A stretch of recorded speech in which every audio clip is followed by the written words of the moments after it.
ಜೊತೆಗೆ 100%. ಅದು ಹೇಳಾಕ ಒಂದೇ ಯೋಜನೆ, ಅದನ್ನು ತಿನ್ನಾಕ ಭಾಳ ಹಾದಿಗಳು, ಅದನ್ನು ಹೇಳೋ ಸಲುವಾಗಿ ಯೋಜನೆ ಆಯ್ತು.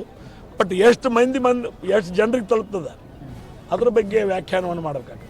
ಸ್ವತಃ ಕಾಂಗ್ರೆಸ್ದ ರಾಜೀವ್ ಗಾಂಧಿ ಅವರು, ಪ್ರಧಾನಮಂತ್ರಿಗಳ ದಿವಂಗತ ರಾಜೀವ್ ಗಾಂಧಿ ಅವರು ಹೇಳಿದರು, ಒಂದು 100 ರೂಪಾಯಿ ನಾವು ದಿಲ್ಲಿಯಲ್ಲಿ ಕೊಟ್ಟರೆ 35 ಪೈಸೆ ಬಂದು ಇವತ್ತು ನಮ್ಮ ಅಂದರೆ ನಮ್ಮ ಪ್ರಜೆಗಳ ಮನೆಗೆ ಹೋಗಿ ತಲುಪ್ತದೆ ಮಾತನ್ನು ಅವರ ಕೇಂದ್ರ ಸರ್ಕಾರದ ರಾಜೀವ್ ಗಾಂಧಿ ಅವರು ಒಪ್ಕೊಂಡಾರೆ. ಈಗ ರಾಜ್ಯ ಸರ್ಕಾರದವರು ಒಪ್ಕೊಳಕತ್ತಾರೆ. ಈಗ ಮೊನ್ನೆ ಬಸವರಾಜ ರಾಯರೆಡ್ಡಿ ಏನು ಹೇಳಿದರು, ಗುಂಡಿ ತುಂಬಿಲ್ಲ, ಗುಂಡಿ ತುಂಬಕ್ಕೆ ಹೇಳ್ರಿ ಅಂದ್ಕೊಳ್ಳಿ ಅದು ನಿಂತರು ಅವರು.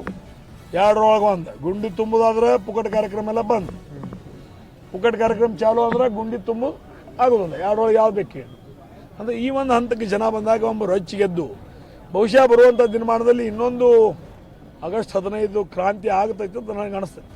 ಆಗಸ್ಟ್ 15 ಕ್ರಾಂತಿ ಆಗ್ತೈತೆ ಅಂತ ನನಗೆ ಅನಿಸ್ತದೆ.